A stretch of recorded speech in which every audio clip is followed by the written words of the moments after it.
Bonjour et bienvenue à ce deuxième acte de la conférence Jacques Delors, ce deuxième temps de notre riche et folle journée européenne. Rebondir avec l'Europe, vous savez, parfois on rebondit avec des livres. La lecture d'un livre marque votre vie, marque vos pensées, peut-être vous fait réfléchir. Et nous, à l'Institut Jacques Delors, on aime lire des livres sur l'Europe. Et donc, depuis maintenant 3 ans, nous sommes associés à ce prix du livre Mieux comprendre l'Europe que nous voulons vous présenter aujourd'hui, parce que comprendre l'Europe, ça passe aussi bien sûr par des témoignages, par des voyages, mais ça passe aussi par des livres qui nous aident vraiment à entrer, je dirais, dans la substantifique moelle de ce vaste sujet. Et je voudrais ici saluer la présence de Marie-Christine Vallet, qui préside le jury du livre Mieux comprendre l'Europe, qui est un livre destiné aux lycéens. Et je vais d'abord lui demander de nous dire quelques mots de ce livre qui a ce prix du livre qui a sa propre histoire. Merci. Je ne sais pas si ça marche. Ce prix du livre a été créé en 2009 par un organisme qui s'appelait le Centre de culture européenne et qui était situé à Saint-Jean-d'Angély, en Charente-Maritime, dans le cadre d'une grande abbaye où il y avait ce centre rassemblait des jeunes de toutes les nationalités d'Europe qui venaient plusieurs semaines par an pour des activités de loisirs, de tourisme, de culture, de découverte.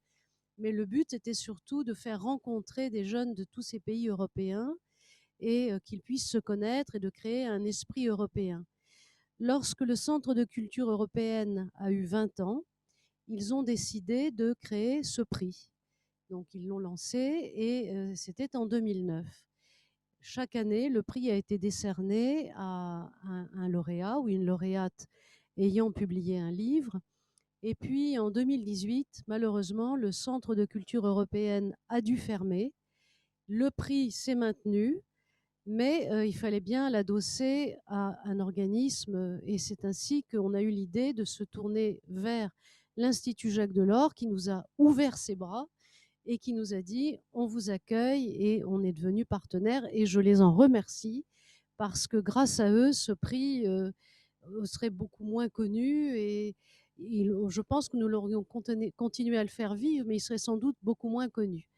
Et c'est ce qui nous amène ici aujourd'hui. Donc le lauréat de l'année 2020 est François Reinhardt, qui a publié chez Fayard cet ouvrage qui s'appelle Voyage en Europe de Charlemagne à nos jours. Donc c'est un livre historique. Je pense que tu vas le présenter maintenant. Oui, je voudrais d'abord profiter parce qu'effectivement, François Reinhardt, ça fait maintenant plus d'1 an qu'il est lauréat de ce prix du livre Mieux comprendre l'Europe. Le Covid et autres événements ont fait qu'on n'avait jamais encore pu se voir pour de vrai. Voilà. Et donc, je suis très heureux qu'on puisse enfin, je dirais, rattraper tout ce temps perdu pour enfin parler de votre livre. Et je vous propose d'abord de l'applaudir pour ce prix qu'il a eu en 2020. Alors, ce livre, Voyage en Europe, c'est presque une vieille histoire maintenant, parce que je sais que c'est un itinéraire que vous avez entrepris il y a maintenant quelques années. Et d'ailleurs, il existe maintenant aussi en poche. Mais nous, effectivement, il nous avait vraiment séduit dans le jury 2020, puisqu'il nous avait transporté à travers le continent, à travers son histoire. Et c'était l'Europe aussi, pour qu'on comprenne que l'Europe, elle n'a pas forcément démarré le 9 mai 1950, mais bien avant. Est-ce que vous pouvez nous dire finalement comment vous avez fait votre itinéraire pour trouver les lieux? On passe par Salamanque, on passe par Rome, on passe par Bruxelles, bien sûr, mais comment vous avez fait votre carte de voyage? Si vous voulez, je vais revenir juste sur l'idée qui préside au livre que j'ai fait. J'ai commencé à écrire des livres d'histoire assez tard dans ma vie, et le premier livre d'histoire que j'ai écrit, qui s'appelle Nos ancêtres les Gaulois et autres falaises, c'est une histoire de France. Déjà, moi j'ai toujours été européen, donc déjà c'était une histoire de France où je la décentrais, c'est-à-dire Napoléon, mais comment il est vu par les autres peuples européens, Jeanne d'Arc, comment elle est vue par les Anglais, etc. Mais en tout cas, c'était une histoire de France. Donc là, on restait dans les frontières de l'Hexagone, enfin, qui ont beaucoup varié. Puis ensuite, dans les livres d'histoire que j'ai écrits après, il y a eu une histoire du monde. Je me suis dit, on passe notre temps à être dans la mondialisation, la Chine, l'Inde, tout le monde voit bien que c'est les puissances qui montent, mais on connaît mal leur histoire, donc écrivons un livre pour ça. Et quand on écrit une histoire du monde, là, on se rend compte que la France, elle compte beaucoup moins, mais ce qui compte, c'est l'Europe. C'est-à-dire que quand vous êtes à Bagdad en l'an 800, par exemple, il y a une civilisation arabo-islamique et une autre civilisation qui est une civilisation qu'on a appelée plus tard occidentale ou européenne, etc. Quand on voit les choses de la Chine, Paris compte moins que ce qui se passe en Europe à ce moment-là.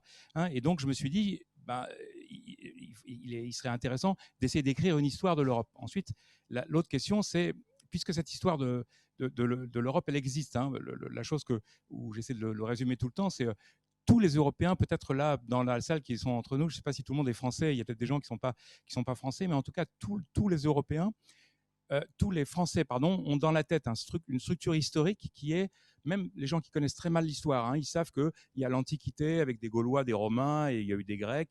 Ils savent qu'après, il y a le Moyen-Âge avec des châteaux, des princesses, etc. Ils savent qu'après, il y a eu la Renaissance, où il y a avec des grands artistes, Léonard de Vinci, etc. Et etc. La Révolution française, la Révolution industrielle, la guerre de 14, etc. Tous les Français ont ça dans la tête. Aucun Chinois n'a ça dans la tête. Un Chinois, quand vous dites un Chinois Moyen-Âge, ça n'a pas de sens pour un Chinois, parce que pour ce qui correspond pour nous au Moyen-Âge en France, pour un Chinois, c'est un âge de gloire. Pour un arabo-musulman, le monde arabo-musulman, il était à son sommet vers l'an 1000 à peu près. Et nous, en France, quand on dit l'an 1000, c'est ce qu'il y a de pire, c'est les grands peurs, etc. Donc, un Chinois, un Arabe ne pense pas ça. Mais est-ce qu'un Allemand, il a quoi dans la tête? Un Polonais, il a quoi dans la tête? Un Anglais, un Espagnol, il a quoi dans la tête? Eh bien, lui, il a appris l'histoire de la même manière. Un Anglais, un Espagnol, un Allemand, etc. Il a appris qu'il y avait une antiquité avec des Grecs et des Romains et un peuple qui s'appelle soit les Gaulois, soit les Celtes, etc. Il a l'idée qu'il y a eu un Moyen-Âge avec des princesses et des châteaux. Il y a eu l'idée qu'il y a eu une Renaissance, etc. Et donc, il y a une histoire européenne de fait, c'est-à-dire que notre structure historique, notre grammaire historique dans la tête, elle est commune à tous les Européens. Donc je voulais raconter ça, je voulais raconter ces choses-là. Ensuite, la question c'est comment on le raconte, hein, c'est la question de la pédagogie, comment on transmet ça. Et je me suis dit, si je pars sur un truc exhaustif, là on est cuit, parce que vous commencez un chapitre en 800, alors il se passe ici à cet endroit-là, mais à l'autre endroit, tout le monde est paumé, des traités, des guerres, des machins, on est perdu. Donc je me suis dit, faisons autre chose, c'est passons par un voyage, c'est-à-dire que j'essaie de trouver, je veux raconter une période, par exemple je veux raconter Charlemagne, eh bien je me suis dit, allons au lieu qui est le plus important pour Charlemagne. Qu'est-ce que c'est le lieu le plus important pour Charlemagne? C'est Aix-la-Chapelle, hein, c'était sa capitale. Bon voilà, et quand on va à Aix-la-Chapelle, il y a la cathédrale d'Aix-la-Chapelle, et dans la cathédrale d'Aix-la-Chapelle, on voit le trône de Charlemagne, hein, c'est absolument magnifique. J'étais très très ému de voir le trône de Charlemagne, jusqu'à lire le guide qui m'explique que ce trône a été fait en 1200 et Charlemagne il est mort en 800 et quelques, donc le trône est faux, mais enfin c'est pas grave, il est quand même très très vieux. Et pendant des siècles, les empereurs du Saint-Empire, hein, du Saint-Empire romain, ceux qui se mettaient dans la continuation de Charlemagne, eh bien ils se sont fait couronner sur ce trône-là. Hein, et il se faisait sacrer à Rome, mais il se faisait couronner sur ce trône-là. Ben voilà. Donc l'idée du livre, c'est ça, c'est une pérégrination dans l'Europe, parce que chaque étape permet de raconter un épisode de l'histoire de l'Europe. Je rappelle qu'avec Aix-la-Chapelle, que chaque année est donné un très prestigieux prix, le prix Charlemagne, bien nommé, qui récompense un grand Européen, constructeur de l'Europe. Pourquoi d'ailleurs avoir démarré avec Charlemagne? Vous auriez pu démarrer aussi encore plus tôt. Parce que, bien sûr, parce que traditionnellement, hein, l'histoire de l'Europe, elles sont traditionnellement démarrées soit dans la Grèce, parce qu'il y a l'idée, la démocratie, donc voilà, soit à Rome. Alors pour la Grèce, bien sûr que tous les pays européens, toute la culture européenne, elle se revendique de la culture grecque. Elle se revendique de Platon, d'Aristote, de Socrate et de la démocratie athénienne. Enfin, aujourd'hui, en tout cas, hein, Louis XIV, il ne se revendiquait pas de la démocratie athénienne. Il n'était pas démocrate. Hein. Pas trop, non. Donc, évidemment, tous les Européens se revendiquent de ça. Mais à l'inverse, est-ce que la culture grecque, elle n'est que européenne? Ben non. La culture grecque, quand elle s'est répandue, elle a été récupérée. Par exemple, les gens qui ont transmis la culture grecque au Moyen-Âge, c'est les Arabes. Hein, les Arabes, les grands empires arabes, quand il y a eu les grandes conquêtes arabes qui ont bâti un grand empire qui va des frontières de la Chine jusqu'aux frontières de l'Espagne, hein, enfin jusqu'aux Pyrénées plus exactement, tout cet empire arabo-musulman, tous les califes de Bagdad, ils étaient fous de culture grecque. Ils lisaient Aristote. Hein, on lisait et Aristote a été transmis à l'Europe, a été transmis au Moyen-Âge à l'Europe, mais pendant des siècles, c'était perdu. Donc dire notre filiation, elle vient directement de la Grèce, c'est refuser que d'autres gens se soient revendiqués de la Grèce aussi. Hein. Et pour Rome, pour l'Empire romain, ça, il y a autre chose, c'est que nous, on a une idée de l'Empire romain. Alors là, je parle des Français. On a une idée de l'Empire romain qui est Astérix. C'est-à-dire qu'on a l'idée que les Romains, c'est des Italiens qui un jour sont venus en France. Il y a l'idée comme ça, avec le petit village là, vous voyez au début, d'Astérix, qui est quelque part dans le Cotentin ou en Bretagne, quelque chose comme ça. En fait, l'Empire romain, c'est pas du tout un empire européen. L'Empire romain, c'est un empire méditerranéen. L'obsession des Romains, c'est de faire le tour de la Méditerranée. Hein.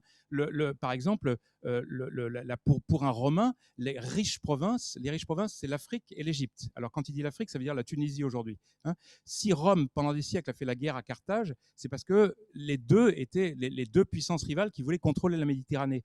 Donc, l'Empire romain est un empire méditerranéen. Donc, de la même manière, bien sûr que si dans tous les pays européens, il y a une institution qui s'appelle un Sénat, c'est qu'on se revendique de l'affiliation de l'Empire romain.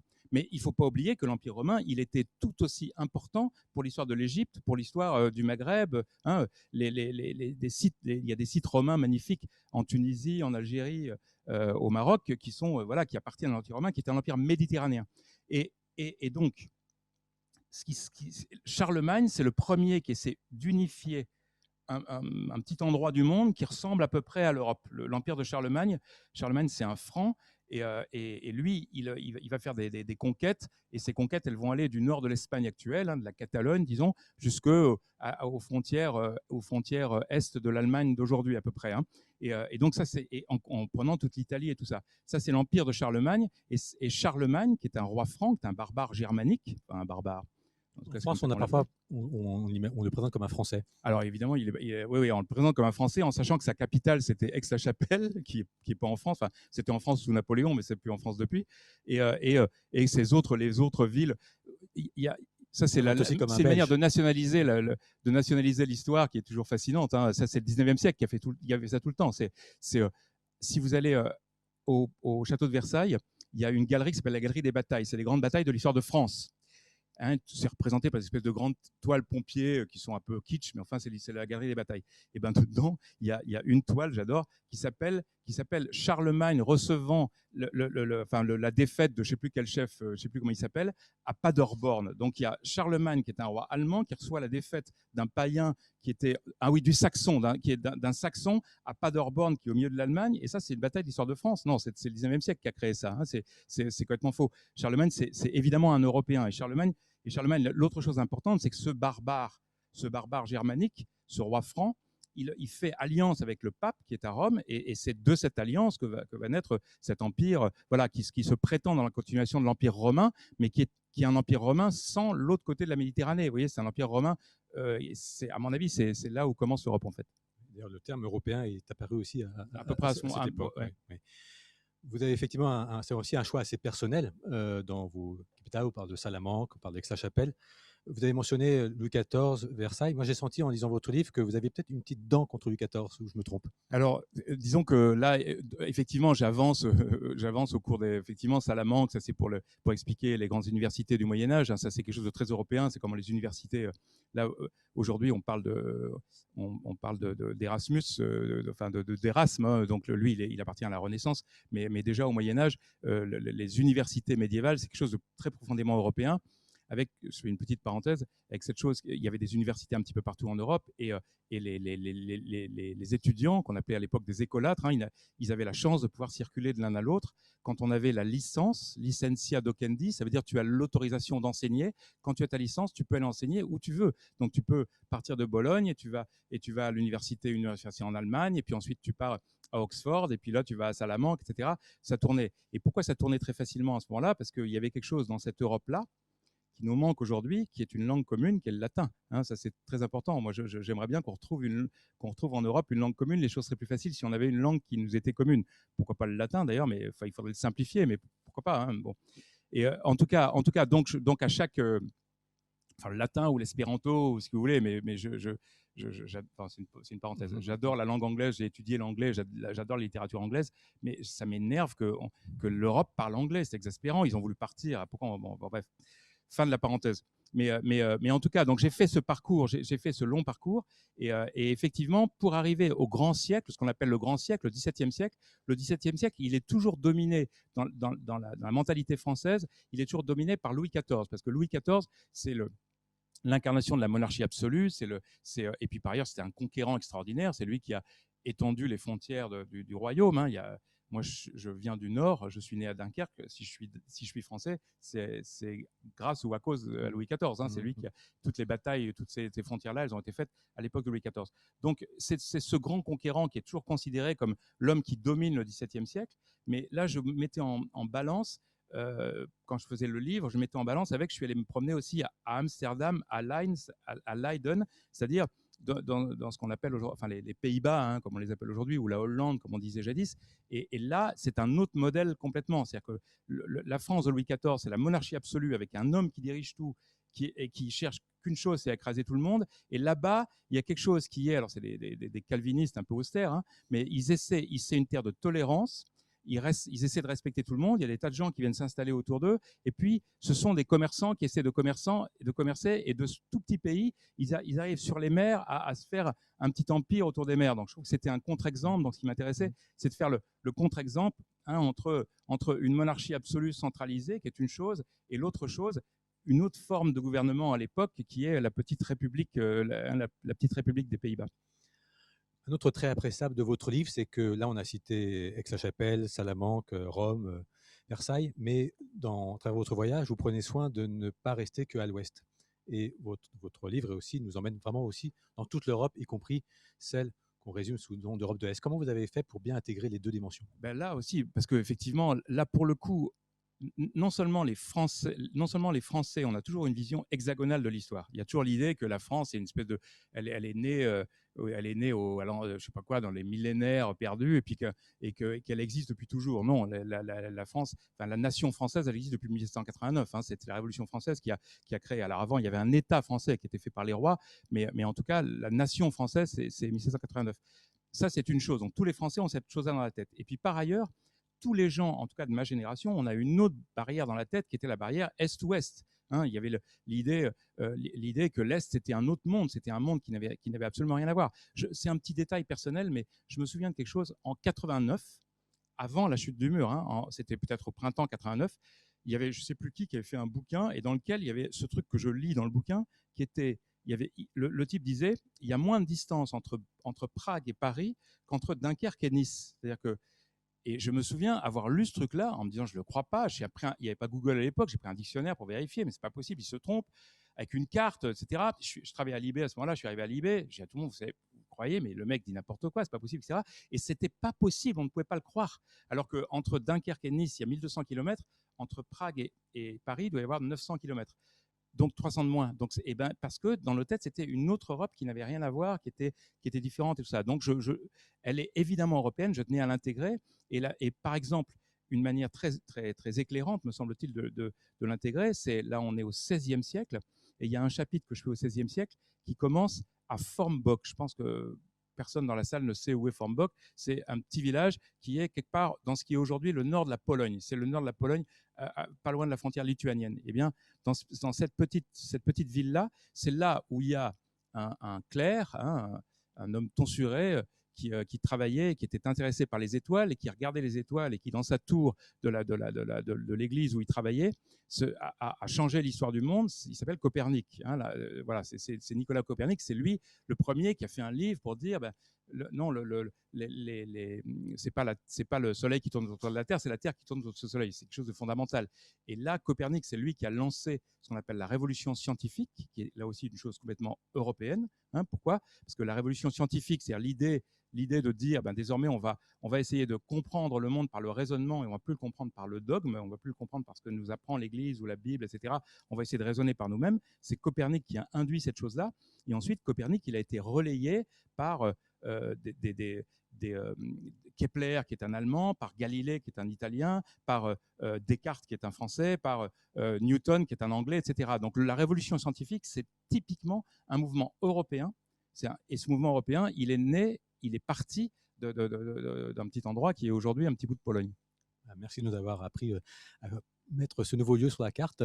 Je voudrais me tourner aussi vers le public ici, puisque je sais qu'il y a plusieurs personnes qui aiment beaucoup vos livres. Peut-être qu'ils ont aussi des questions à vous poser. Je les invite à me faire signe s'ils souhaitent vous poser une question. Et puis, pendant, je dirais qu'ils y réfléchissent, je voudrais vous poser comme encore une question sur la façon dont ce voyage en Europe, finalement, il aboutit aussi avec la construction européenne. Comment vous arrivez à l'intégrer? Comment vous l'amenez dans votre récit? Oui, alors effectivement, j'en parle, mais pas tant que ça, hein. Il y a d'autres livres qui sont bien plus fournis que le mien sur la construction européenne. Là, ce que j'ai essayé de montrer dans ce livre, en quelque sorte, c'est qu'il y a un mouvement de l'histoire il y a eu une unité de l'Europe à partir de Charlemagne, avec évidemment qui était liée à l'idée de chrétienté, mais ensuite avec divers épisodes, la Renaissance, la Révolution scientifique, ensuite la Révolution des Lumières, etc. Et puis et il y a autre chose qui est apparue à peu près au XVIIIe siècle, qui est l'idée nationale. Cette idée nationale, elle a été concrétisée sur le plan politique avec la Révolution française. La Révolution française, c'est le premier moment en Europe où il y a un peuple qui dit maintenant, c'est plus un monarque qui décide, c'est nous. C'est le jeu de paume au moment de la Révolution française. C'est la prise de pouvoir du peuple, c'est la création de la nation française. Et cette idée de nation, qui est une idée magnifique et à laquelle je tiens beaucoup, comme beaucoup de gens, qui est une idée, parce que cette idée qui est une idée démocratique à la base, hein, l'idée que le peuple dit c'est nous les souverains, on prend le pouvoir, au XIXe siècle, elle a essaimé en Europe et elle s'est répandue un petit peu partout. Hein. L'Allemagne est devenue une nation au XIXe siècle, l'Italie est devenue une nation au XIXe siècle, etc. Et cette idée qui était au départ une idée émancipatrice, elle est devenue une idée noire, une idée négative. À la fin du XIXe siècle, l'idée nationale, elle est devenue le nationalisme. L'idée nationale, c'est l'idée, nous, le peuple, on forme une nation et c'est nous qui décidons, ça c'est formidable. Et le nationalisme, c'est notre nation à nous, elle est supérieure à toutes les autres. Et donc, la fin du XIXe siècle, hein, la fin du XIXe siècle, c'est la passion nationale est devenue tellement haut qu'elle est devenue le nationalisme, et c'est le nationalisme qui a créé la guerre de 14. La guerre de 14, c'est évidemment le fait que toutes ces nations se sont unies les unes les autres. Hein. La France est unie avec l'Angleterre, la France est unie avec la Russie, et l'Allemagne s'est unie avec l'Autriche-Hongrie, et c'est ces deux blocs constitués de nations unies entre elles qui ont fait la guerre de 14. Et la guerre de 14, c'est une chose qui a effondré l'Europe. Avant la guerre de 14, l'Europe était le centre du monde. Après la guerre de 14, elle a perdu ça, c'est terminé. Et donc, malheureusement, il y a eu un deuxième hockey hideux, qui est évidemment la Seconde Guerre mondiale, avec, qui est là aussi avec une passion nationaliste doublée d'autres choses, qui est l'idéologie monstrueuse du nazisme. Et qu'après ça, heureusement, il y a des gens sages qui ont dit on recommence plus ça. Maintenant, il faut qu'on se relève, il faut qu'on se relève et qu'on arrête cette destruction cette destruction entre frères est une stupidité qui va nous perdre. Et alors là, je pense que l'autre chose qui, paradoxalement, appuie beaucoup aussi l'idée européenne, elle a été construite là-dessus à ce moment-là, c'est-à-dire plus jamais ça, on va pas recommencer à se haïr entre Français et Allemands, ou entre Anglais et Allemands, etc. Il faut qu'on s'unisse tous ensemble. Et puis aujourd'hui, elle est servie par autre chose qui, évidemment, tout le monde a très bien compris que celle qui menait le jeu, le pays qui menait le jeu aujourd'hui, c'est la Chine. Et que donc, face à un géant comme la Chine, si on ne s'unit pas, on est perdu, quoi. C'est-à-dire que les gens qui disent le contraire, ça me paraît être des insensés. Une question dans la salle. Pouvez-vous lever et la dire à voix haute?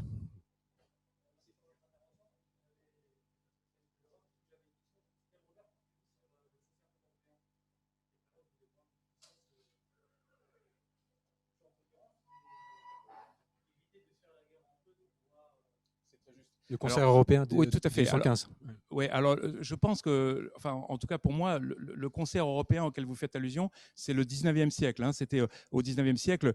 Au début du 19e siècle, il y a quelque chose qui est une rupture énorme, qui est les conquêtes napoléoniennes, qui essaie de tout conquérir. Il essaie de faire une Europe à sa manière, Napoléon. Hein. Il aurait bien voulu faire une Europe qui aurait été gouvernée depuis Paris, et puis ça a raté. Et donc, après ça, il y a eu un autre système qui était mis en place, qu'on appelle aussi le système de Metternich, le chancelier autrichien. Et lui, il disait, ce qu'on va faire, c'est que toutes les nations européennes, elles vont s'unir les unes vers les autres, et on va tout décider dans des espèces de conférences, des congrès, etc., qu'on appelle le concert des nations. Alors, ça, c'était une solution. C'était on appelle ça aussi quelquefois l'équilibre de Metternich, l'équilibre c'est le fait que pas une doit être plus grosse que l'autre, donc il ne faut pas qu'un pays grossisse trop, parce que, etc. Et le concert européen, c'est quelque chose qui marchait au 19e siècle parce que l'Europe dominait le monde. Alors ça a des côtés atroces, le concert européen. Ça a des côtés positifs dans la mesure où ça a évité une guerre mondiale au 19e siècle, enfin une guerre européenne pardon, au 19e siècle, hein, il n'y en a pas eu à ce moment-là, mais ça avait autre chose qui est par exemple le partage du monde, la colonisation, elle s'est faite par le Conseil européen, le type même de ça, c'est ce qu'on appelle le Congrès de Berlin qui est en 1885. Le Congrès de Berlin, il y a les puissances, les Anglais, les Français, les Belges, etc., qui commencent à bouffer l'Afrique un peu à la fois, et on se dit mais on va pas se faire la guerre pour ça, on va pas se battre pour des Noirs d'Afrique, là, des indigènes, comme on disait. Bon voilà, donc on va faire. Bismarck dit on va faire une grande conférence européenne, le Congrès de Berlin, et au Congrès de Berlin, c'est que des diplomates européens, donc ça c'est typiquement le concert européen, comme on disait à l'époque, des diplomates européens hein, en queue de pie ou au chapeau de forme, je ne sais pas comment ils étaient, qui se retrouvent et qui disent bah oui, alors vous avez le droit d'aller aux Zambèzes, mais nous on va aller sur le Nil et vous, etc. Et qui partagent tout un continent dans lequel il n'y a même pas un représentant. Dans tout le congrès de Berlin, il y avait une centaine de diplomates, il y en avait 3 qui avaient mis un jour les pieds en Afrique. Tous les autres ne connaissaient l'Afrique que sur une carte, et ils partagent. Et c'est vertigineux ce truc-là. Hein, et évidemment, aucun Africain n'était présent. Il y avait alors c'était un oriental qui avait dit ça plus tard, mais en tout cas, c'est une très très belle formule. C'est on ne pouvait pas être à la table puisqu'on était au menu. Hein, c'est ce que voilà. Et donc voilà. Donc le concert européen, c'est aussi ce souvenir-là qui est pas un très bon souvenir.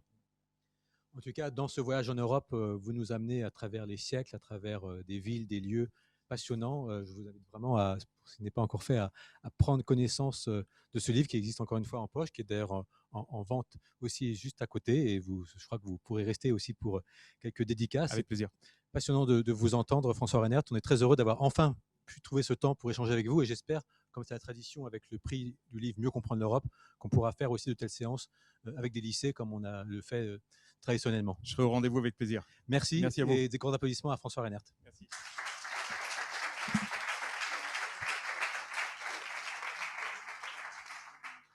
Et maintenant, pour le dernier quart d'heure qui nous reste, mais je dirais last but not least, comme on dit en anglais, je voudrais repasser le micro à Marie-Christine Vallet pour nous dévoiler le ou la lauréate 2021. Alors, le prix 2021, nous l'avons décerné la semaine dernière. On s'est réunis dans les locaux de l'Institut Jacques Delors et on a choisi le livre de Victoria Martín de la Torre, qui est ici, qui nous fait l'immense joie de venir. Vous êtes venu de Bruxelles ce matin.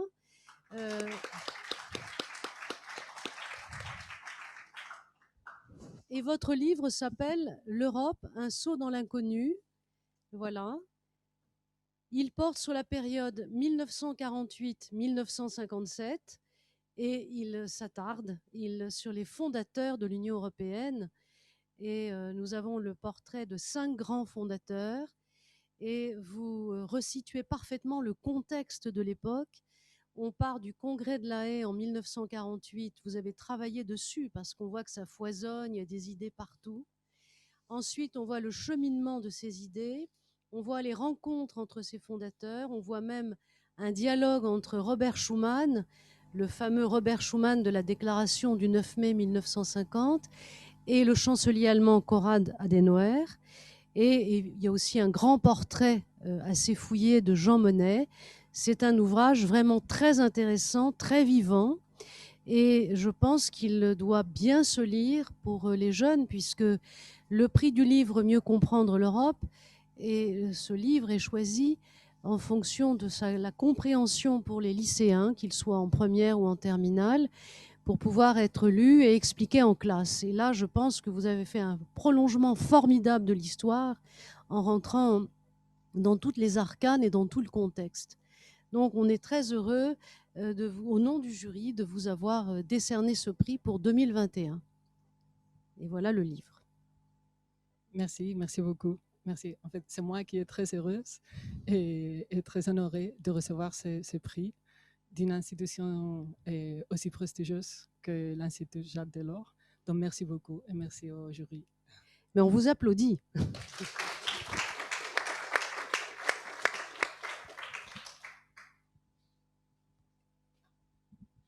Précision, donc ce livre est aux éditions L'Harmattan. C'est la version française d'un livre qui existe au départ en espagnol, en italien.